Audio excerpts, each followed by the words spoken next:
Hello friends, Indian recipe ఇన్ఫోకి స్వాగతం. ఈరోజు మనం డ్రై ఫ్రూట్స్తో కజ్జికాయలను ఏ విధంగా తయారు చేయాలో చూద్దాం. వీటిని మనం చాలా సింపుల్గా ఇంటి దగ్గరే తయారు చేసుకోవచ్చు. అయితే ఆ ప్రాసెస్ ఏంటో ఇప్పుడు చూసేద్దాం. మొదటిగా మనం స్టవ్ మీద ఒక గిన్నె పెట్టుకుని ఒక 2 స్పూన్లు నెయ్యి వేసుకుని నెయ్యిని బాగా వేడి చేసుకోవాలి. ఈలోగా మనం ఒక బౌల్లో ఒక 1/2 కిలో వరకు మైదా పిండి, అలాగే ఒక 1/2 స్పూన్ వరకు ఉప్పు, అలాగే మనం వేడి చేసుకున్న నెయ్యిని కూడా వేసుకుని ఒకసారి మంచిగా కలుపుకోవాలి. ఈ విధంగా మంచిగా కలుపుకున్నాక ఇందులోనే మనం కొద్దిగా వాటర్ని యాడ్ చేసుకుంటూ దీన్ని మనం ఒక చపాతీ ముద్దలా తయారు చేసుకోవాలి. ఈ విధంగా మనం కొద్దిగా వాటర్ వేసుకొని ఈ విధంగా మనం ఒక సాఫ్ట్ ముద్ద వలె తయారు చేసుకొని దీన్ని మనం మూత పెట్టుకొని ఒక 15 నిమిషాల పాటు పక్కకు పెట్టేయాలి. ఈలోగా మనం స్టవ్ మీద ఒక ప్యాన్ పెట్టుకొని అందులో ఒక స్పూన్ వరకు నెయ్యి వేసుకొని నెయ్యి కరిగిన తర్వాత డ్రై ఫ్రూట్స్ని వేసుకోవాలి. ఈ విధంగా మనం మన ఇంటి దగ్గర ఉన్న డ్రై ఫ్రూట్స్ని అన్నింటినీ వేసుకోవచ్చు. జీడిపప్పు, బాదం, పిస్తా, కిస్మిస్, అలాగే ఖర్జూరం, మీ దగ్గర ఏ డ్రై ఫ్రూట్స్ ఉంటే అన్నీ వేసుకోండి. అలాగే ఇందులో మనం ఒక 1/2 కప్పు వరకు ఉప్మా రవ్వ లేదా బొంబాయి రవ్వను వేసుకోవాలి. ఈ విధంగా వేసిన తర్వాత కొద్దిసేపు వేగనివ్వాలి. ఇది కొద్దిగా వేగిన తర్వాత ఇందులోనే మనం ఒక 1/2 కప్పు వరకు పంచదారను కూడా వేసుకొని ఒకసారి మంచిగా కలుపుకోవాలి. ఇవన్నీ కొద్దిగా వేగిన తర్వాత ఇందులోనే మనం ఒక స్పూన్ వరకు యాలకుల పొడిని కూడా వేసుకొని ఒకసారి మంచిగా కలుపుకొని దీన్ని ఒక ప్లేట్లోనికి తీసుకొని చల్లారనివ్వాలి. ఈ విధంగా దీన్ని ఒక ప్లేట్లోకి తీసుకొని పక్కకు పెట్టేయాలి. ఈలోగా మనం పిండి ముద్ద చూసినట్లయితే మంచిగా నానింది కదా, దీన్ని ఒకసారి ఈ విధంగా మంచిగా ఒత్తుకోవాలి. ఈ విధంగా ఒత్తినట్లయితే మనకి బాల్స్ అనేవి సాఫ్ట్గా తయారవుతాయి. చూడండి, ఇప్పుడు మనం పిండి ముద్దను తీసుకొని మనకి ఏ సైజులో బాల్స్ కావాలో ఆ సైజులో మనం చిన్న బాల్స్లా రెడీ చేసుకోవాలి. మనం ఈ రెసిపీని వినాయక చవితి, దీపావళి, దసరా, సంక్రాంతి ఇలా ఏ ఫెస్టివల్స్కైనా తయారు చేసుకోవచ్చు ఫ్రెండ్స్. చాలా టేస్టీగా ఉంటాయి. మీరు కూడా తప్పకుండా ట్రై చేయండి. చూడండి, ఈ విధంగా అన్ని బాల్స్ని తయారు చేసుకుని ఒక పక్కకి పెట్టుకోవాలి. ఈలోగా మనం ఒక చెక్క లేదా ఒక పీట మీద కొద్దిగా మైదా పిండిని వేసుకోవాలి. ఈ విధంగా వేసుకొని ఒక్కొక్క బాల్ని తీసుకొని ఈ విధంగా చపాతీలా పాముకోవాలి.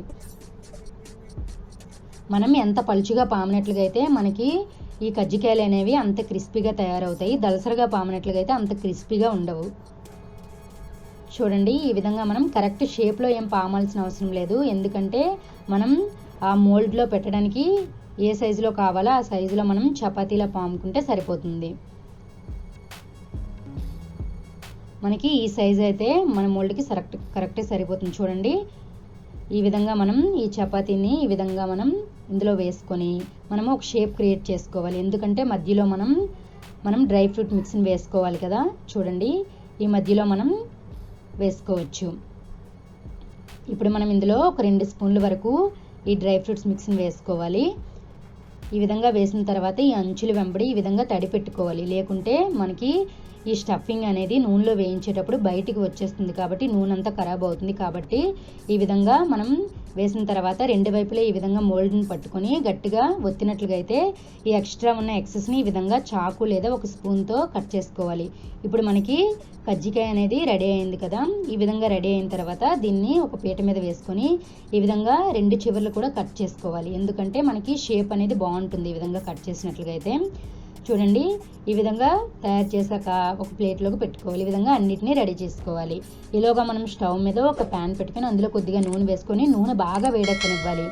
నూనె బాగా వేడైన తర్వాత ఈ కజ్జికాయల్ని ఒక్కొక్కటిగా వేసుకోవాలి.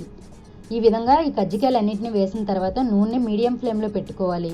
పెద్ద మంట అయితే కలర్ వచ్చేస్తాయి కానీ సరిగ్గా వేగవు, క్రిస్పీగా ఉండవు. మీడియం ఫ్లేమ్లో వేయించినట్లుగా అయితే మనకి క్రిస్పీగా తయారవుతాయి. చూడండి, ఈ విధంగా నూనెని వేసుకుంటూ రెండు వైపులా మనం ఈ కజ్జికాయలని వేయించుకోవాలి. ఫ్రెండ్స్, మా వీడియో మీకు నచ్చినట్లయితే లైక్ చేయండి, మీ ఫ్రెండ్స్ అందరికీ షేర్ చేయండి. మీరు కూడా ఈ రెసిపీని ఇంటి దగ్గర తప్పకుండా ట్రై చేయండి. ఎలా వచ్చిందో మాకు కామెంట్ రూపంలో తెలియచేయండి. మా ఛానల్ని సబ్స్క్రైబ్ చేయడం మాత్రం మర్చిపోకండి. మా ఛానల్ని సపోర్ట్ చేయండి. చూడండి, ఈ విధంగా మనం వేయించిన తర్వాత ఈ విధంగా జాలీలోకి వేసుకోవాలి.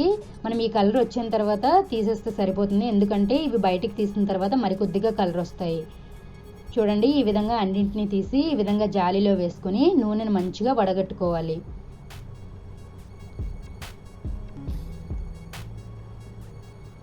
ఈ విధంగా మనం నూనెను వడగట్టుకొని ఒక ప్లేట్లోనికి వేసుకోవాలి. ఈ విధంగా ప్లేట్లోకి వేసుకున్నట్లుగా అయితే మనకి ఎంతో టేస్టీగా ఉండే కజ్జికాయలు రెడీ అయిపోయి. చూడండి ఫ్రెండ్స్, చాలా క్రిస్పీగా ఉంటాయి. మీరు కూడా తప్పకుండా ట్రై చేయండి. చూడండి, చాలా చాలా టేస్టీగా ఉంటాయి.